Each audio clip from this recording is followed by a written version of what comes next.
ఎట్లా ఉంది కూకట్పల్లి నియోజకవర్గం ఎంపీలలో ఎవరిని గెలిపిద్దాం అనుకుంటున్నారు? మల్కాజ్గిరి నుంచి రాగిడి లక్ష్మారెడ్డి ఒకవైపు, మరొక వైపు సునీత మహేందర్ రెడ్డి, ఈటల రాజేందర్ ఒకవైపు కనబడతా ఉన్నారు. ఖచ్చితంగా బీజేపీ అభ్యర్థి ఈటల రాజేందర్ గారు బంపర్ మెజార్టీతో గెలుస్తున్నారు. దానికి సందేహమే లేదు. ఎందుకంటే మోడీ గారు చేసినట్టు గొప్ప పనులు, గొప్ప పథకాలు, మహిళలకు ఇచ్చినట్టు పథకాలు గానీ, ఏదైనా గానీ, జన్ధన్ అకౌంట్ గానీ, గ్యాస్ కనెక్షన్లు గానీ, ఇలా చెప్పుకుంటూ పోతే చాలా ఉన్నాయి. తప్పకుండా ఈటల రాజేందర్ గారికి తప్పకుండా గెలుస్తారు, పెద్ద మెజార్టీతో గెలుస్తారు. మీరేమో ఇట్లా చెప్తున్నారు, ఈటల రాజేందర్ అసలు లోకలే కాదు, మల్కాజ్గిరి నియోజకవర్గ వ్యక్తే కాదని చెప్పేసి.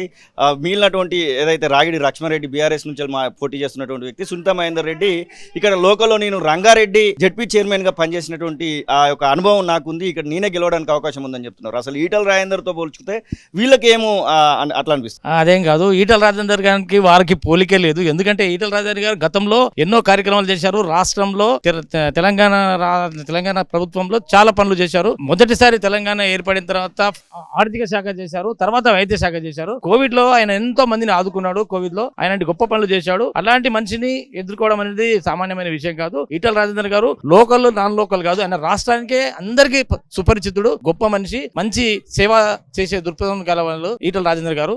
7 నియోజకవర్గాల్లో ఒక్క నియోజకవర్గంలో కూడా బీజేపీ అసెంబ్లీలలో గెలిచలేదు. మరి ఇప్పుడు గెలుస్తుందని ఎట్లా ఆశ కనబడుతుంది? తప్పకుండా అసెంబ్లీ నియోజకవర్గాలు వేరు, ఇప్పుడు మన ఎంపీ నియోజకం వేరు. ఎందుకంటే అసెంబ్లీ నియోజకవర్గాలు లోకల్లో ఉన్న వాళ్ళకి ప్రిఫరెన్స్ ఇచ్చారు.